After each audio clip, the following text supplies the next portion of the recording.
In today's 2-Minute Tuesday, we're continuing our series on dental practice websites, and today we're addressing the question, what are meta tags? Put simply, meta tags are pieces of information that is contained in the code of your website. It's put there to help search engines to determine what the content on each page of your website is, and it's generally the information that search engines reproduce in a search snippet. Snippets are the 4 lines of information that appear in the search results, and these are really important because they can help the searcher to decide whether or not they should click through to your web page to learn more. In a moment, I'll show you how meta tags are used in snippets. But first, let's take a look at the 2 most important meta tags, the title tag and the meta description. Every single page on your site should have a unique title. It's helpful for you to think of your title tag as a headline composed to attract attention. It should always be written in a human-friendly manner. Each title tag should have fewer than 70 characters, including spaces, otherwise it will be truncated, which means the whole lot won't show. Google is now a lot more sophisticated in its understanding of semantics and language, so you don't need to stuff your title full of keywords, which was the trend prior to some recent Google algorithm updates. The title tag becomes the first line of the snippet in the search results, and the title can also show in the viewer's browser, although most viewers don't pay much attention to those. The second meta tag that we're going to look at is the meta description tag.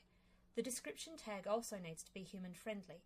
It's where you explain what this particular page's content is all about, and once again it should be written in a way that encourages the searcher to click through to your website. The description usually becomes the 3rd and 4th lines of your snippet in the search results. Sometimes the search engine will create its own version of the description based on the actual content of your page.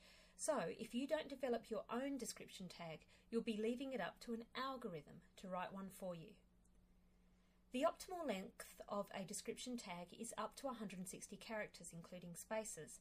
However, if you have the authorship markup activated on your website, and this is the code that makes your Google Plus profile image appear in the search results as the author of that page's content, then your description tag should be much shorter, around 145 characters.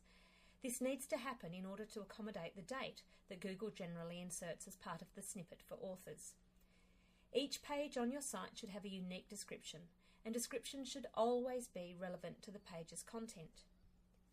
If you have a WordPress website, there are some wonderful plugins that help making writing title tags and meta descriptions really easy, and the process of inserting them into your code an absolute breeze. With a lot of other website platforms, you may need to get some help from your webmaster to insert the meta tags into the code of each page. Now, this isn't such a problem if the entire website is static for long periods. Basically, you'll just need to enlist your webmaster's help just the once. However, if you have a blog, and I really encourage you to do so, then every article will need its own title tag and meta description. So it could become very inconvenient having to enlist a webmaster's help every time you add an article to your blog. If you'd like some assistance with developing your meta tags and meta descriptions, please give us a call because we're here to help.